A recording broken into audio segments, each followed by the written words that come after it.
사도신경으로 우리의 신앙을 주님 앞에 고백드리겠습니다. 나는 전능하신 아버지 하나님 천지의 창조주를 믿습니다. 나는 그의 위라신 아들 우리 주 예수 그리스도를 믿습니다.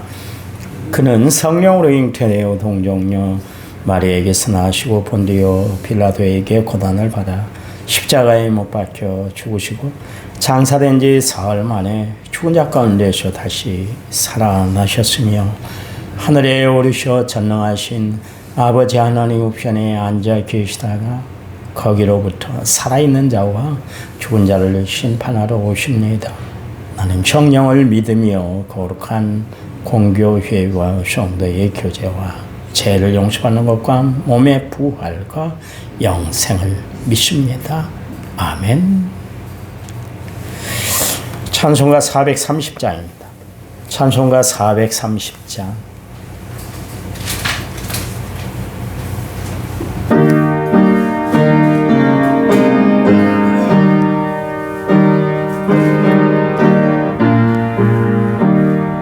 주와 같이 길 가는 것 즐거운 일 아닌가. 우리 주님 걸어가신 발자취를 밟겠네. 한 걸음 한 걸음 주 예수와 함께 날마다 우리 걸어가니.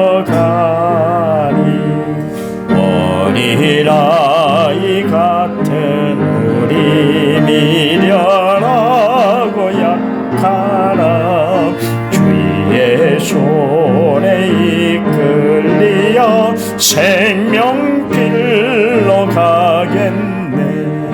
한 걸음 한 걸음 주 예수와 함께 날마다 우리 걸어가리.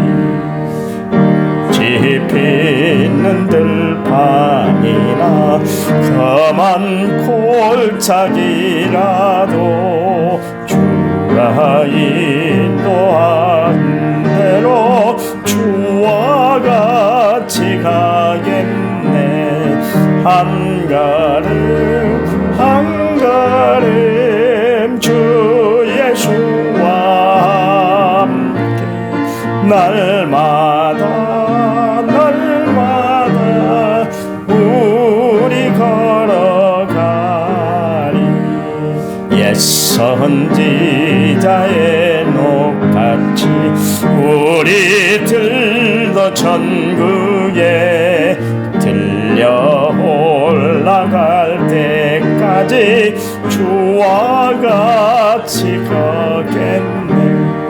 한 걸음 한 걸음 주 예수와 함께 날마다 우리 걸어가리. 아멘. 성경 말씀 봅니다. 잠언 3장 7절과 8절. 잠언 3장 7절과 8절입니다. 우리 같이 읽겠습니다. 스스로 지혜롭게 여기지 말지어다. 여호와를 경외하며 악을 떠날지어다. 이것이 내 몸에 양약이 되어 내 골수를 윤택하게 하리라. 아멘. 1천번째 6,954번째 물을 제가 하나님 앞에 드렸습니다. 찬양 부르는데요. 찬양집 92번입니다. 찬양집 92번. 원하고 바라고 기도합니다.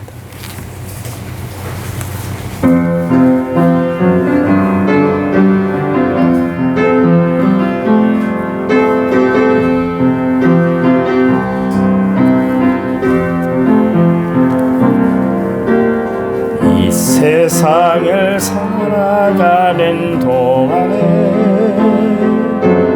나의 힘을 의지할 수 없으니 낙심하지 말 것은 주께서 참 소망이 되심이라. 하나님의 꿈이 나의 비전이 되고 예수님의 성품이 나의 인격이 되고 성령님의 권능이 나의 능력이 되길 원하고 바라고 기도합니다. 주의 길을 걸어가는 동안에 상의 것 의지할 수 없으니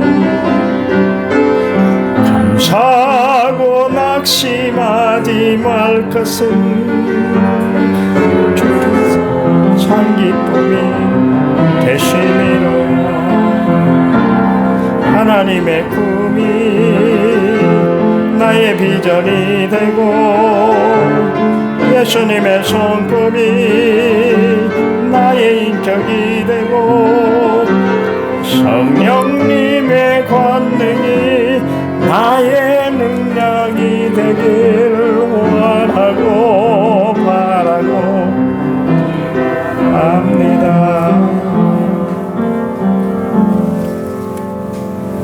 아멘. 그 에베소 4장 22절 말씀에 유혹의 욕심에 빠져. 그래서 욕심이 많으면 유혹에 빠지기 딱 쉬워요.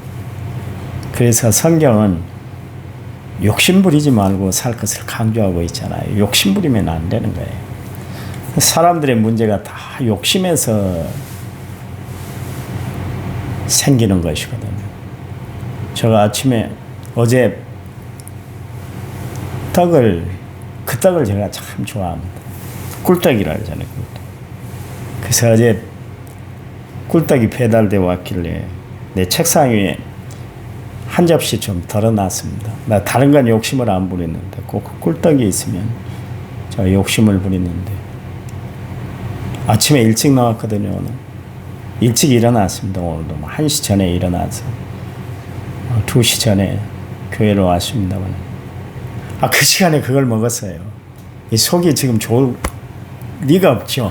이게 딱 막힌 것 같아요. 욕심이거든요. 욕심. 먹고 싶은 욕심. 성경은 욕심이 잉태한 즉 죄를 낳고 죄가 장성한 즉 사망을 낳는다 그랬잖아요. 욕심 부리면 안 돼요. 왜 욕심을 부렸겠어요? 눈앞에 보이니까. 우리가 눈앞에 보이는 것 때문에 마음껏 욕심을 부리고 살아요. 돈이 보이거든요. 그러니까 막 크게 막 치중해서 열심히 살아요. 나는 열심히 산다고 하는 것 같지만 욕심이 그 안에 들어가 있기 때문에 그래요. 그것 때문에 가루가 오잖아요. 그렇죠. 그게 결국 자기 생명을 깎아내리는 거나 마찬가지예요. 욕심 부리지 마세요. 욕심을 부리지 않으려면 눈에 보이는 것이 없어야 되는 거예요. 마음을 비우고 사는 것이 참 중요한데 그게 쉽지 않잖아요. 먹으면 안 된다는 거 알거든요. 당뇨가 있기 때문에 특별히 먹어서도 안 되고 꿀떡이기 때문에 더더욱 먹어서는 안 되고 새벽에 먹는 사람이 어디 있어요. 그런데도 먹어지더라니까. 왜요? 눈앞에 보이니까. 우리가 무엇을 보고 사는가. 어제 제가 설교 시간에 이야기를 했잖아요. 그 사람의 가치관은 무엇을 바라보고 사느냐에 따라 가치관이 결정이 되는 거예요. 우리는 히브리서 기자의 말씀처럼 믿음의 주여 또 온전케 하신 예수님만 바라보고 살아가시기 바랍니다. 예수를 깊이 생각하고 살아가세요. 다른 거 바라볼 거 뭐 있던가요?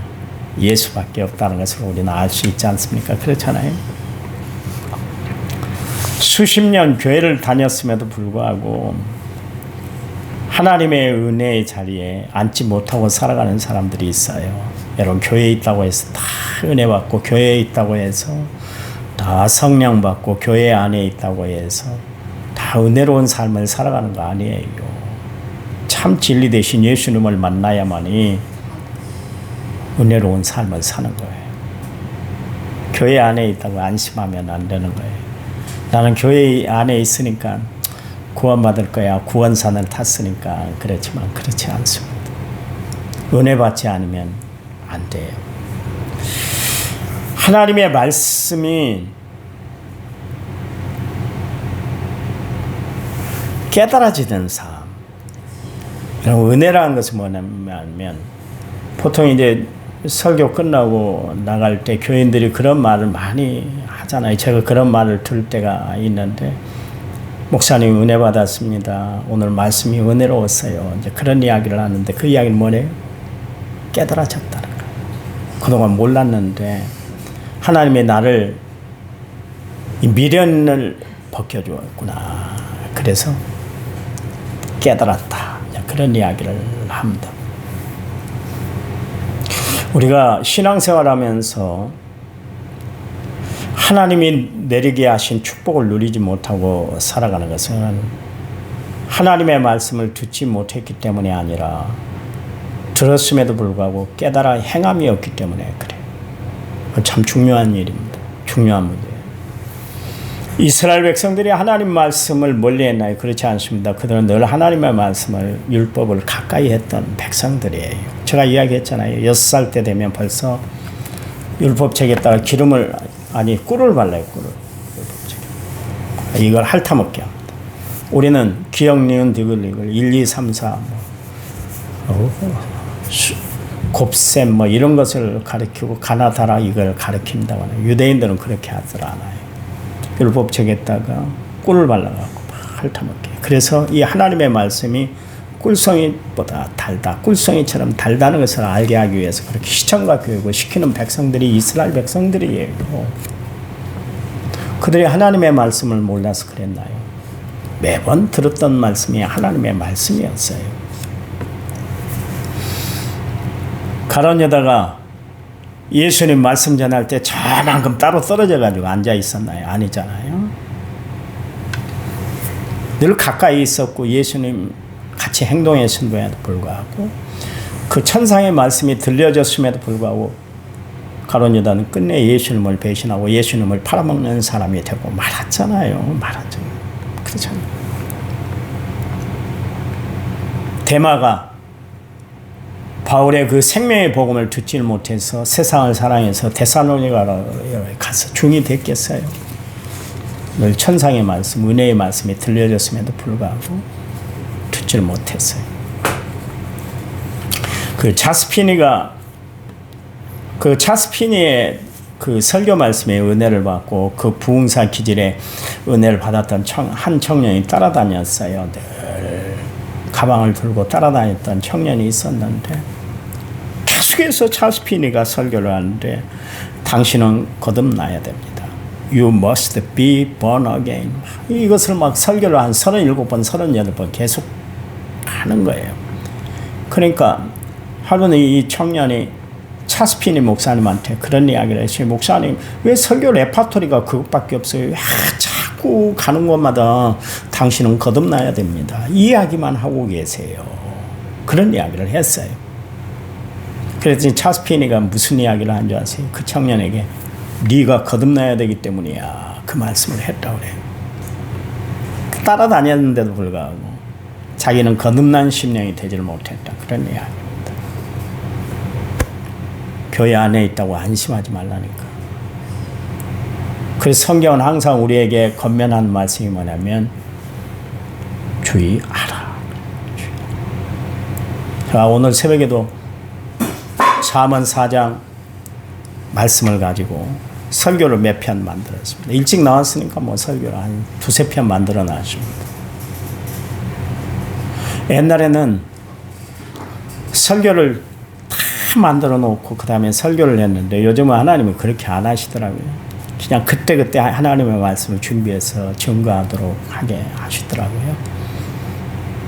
근데 거기 보면 솔로몬이 늘 했던 이야기 중에 하나가 뭐냐면 주의하라. 그 이야기 주의하라. 하나님 말씀 듣기를 주의하라. 하나님 말씀대로 행하도록 주의해서 행하라. 이 말씀이 계속 1장에서부터 지금 3장 우리가 계속 증거하고 있고 4장에도 계속되고 앞으로도 계속될 거예요.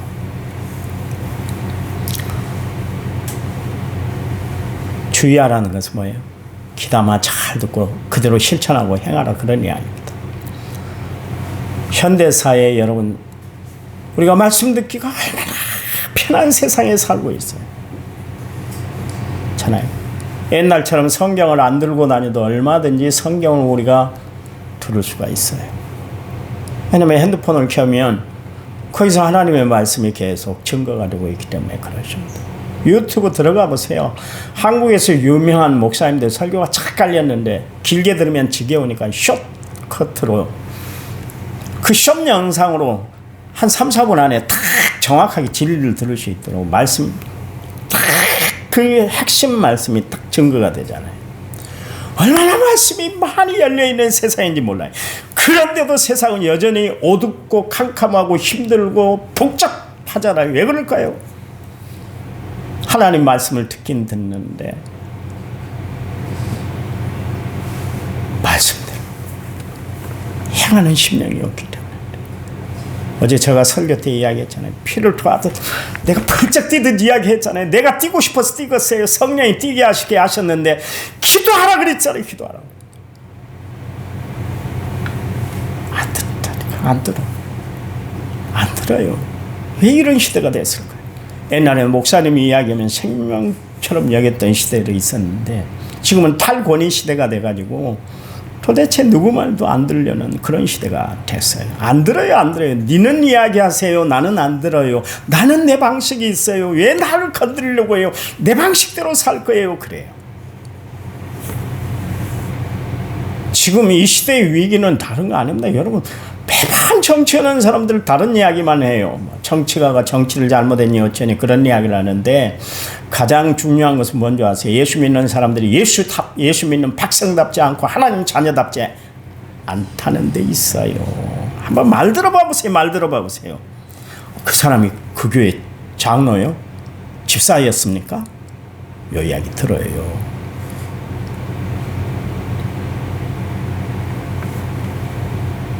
그분이 그 교회 성도예요.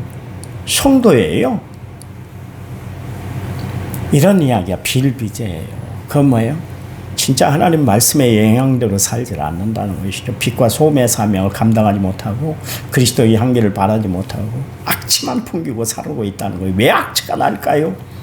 하나님의 말씀대로 살지 않기 때문에 그래. 하나님의 말씀은 교회 안에서만 존재하는 것이지 세상에서는 그렇게 살아서는 절대로 살 수가 없다고 생각하기 때문에 마음대로 살아버리는 거예요. 하나님을 의식하는 것도 없고 하나님 신경 쓰는 일도 없고 그냥 살아버리기 때문에 그러십니다. 아모스 3장 8절 말씀, 사자가 부르짖은 중 누가 두려워하지 아니하겠느냐. 주 여호와께서 말씀하신 중 누가 예언하지 아니하겠느냐. 이스라엘 백성들이 다들 암흑 가운데 있을 때, 패역한 삶을 살고 있을 때 하나님이 얼마나 간절하셨던지 아모스 선지자가 하나님의 말씀이 들려오는데 젊은 사자 있잖아. 굶주린 사자가 막 표를 하듯 부르짖는데 이스라엘 나라에 어떤 사람도 귀를 기울여 하나님의 말씀을 듣는 사람이 없었다. 그런 이야기예요. 이 심각한 문제 아닙니까?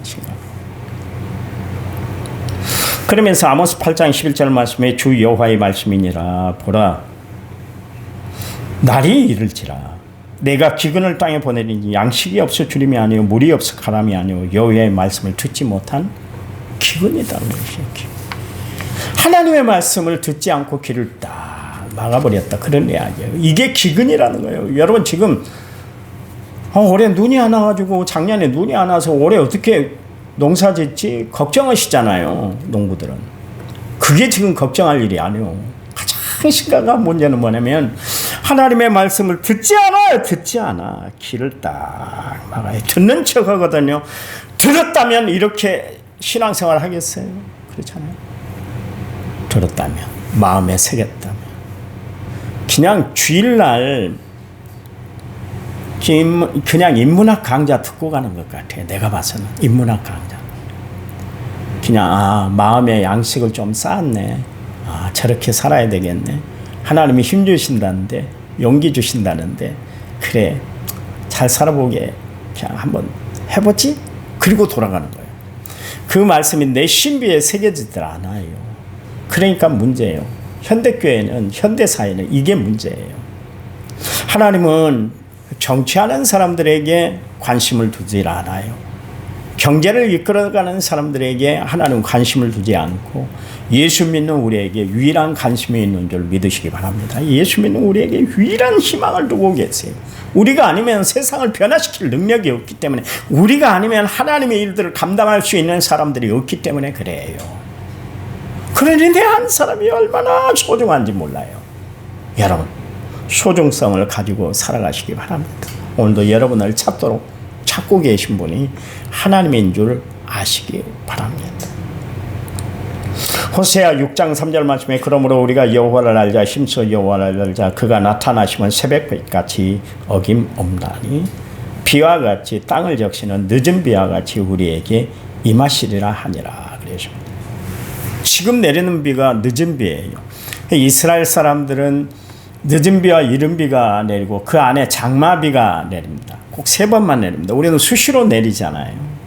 근데 이스라엘 땅은 그렇지 않습니다. 그래서 늦은 비가 내리면 이게 봄비인 거예요. 봄비. 그래서 땅을 개간해서 씨를 심습니다. 비가 안 내리면 대지가 적셔지질 않으니까 작물을 심을 수가 없잖아요. 그렇잖아요. 그래서 늦은 비가 내려야 돼. 이 봄비가 내려야만 싹을 키울 뿐만 아니라 나무가 또 새롭게 소생하기도 하지 않습니까? 여러분, 우리 마음에 하나님의 말씀이 임하는 역사가 있으시기 바랍니다. 새 기운을 얻고 새 생명을 얻고 새 은혜로 살아가는 거예요. 그래야 돼. 사람을 만나다 보면 남의 이야기를 안 들으려고 하는 사람이 있어요. 자기 이야기만 하고 자기 소리를 높이고 살아가는 사람이 있어요. 그 사람들은 좀 독특한 사람들이죠. 사실 마음에 교만이 가득 차 있기 때문에 그래요.